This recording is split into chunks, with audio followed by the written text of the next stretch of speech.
నా ప్రేమ అబద్ధం అనకురా. నేను గుండెల నిండా ప్రేమించినరా. నేను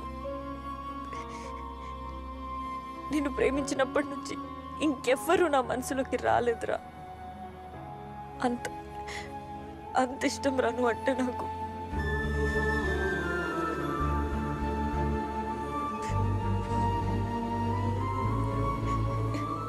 ఒక్కసారి ఆలోచించు. వాడే కావాలనుకుంటే ఇప్పుడు ఎందుకు వస్తారా నేను నీ దగ్గరికి?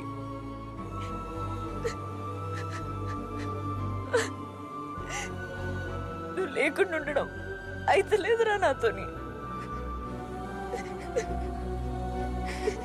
నేను బతకలేను. నీ కాలు మొక్తా, ప్లీజ్. చివరిసారి నన్ను క్షమించు ప్లీజ్.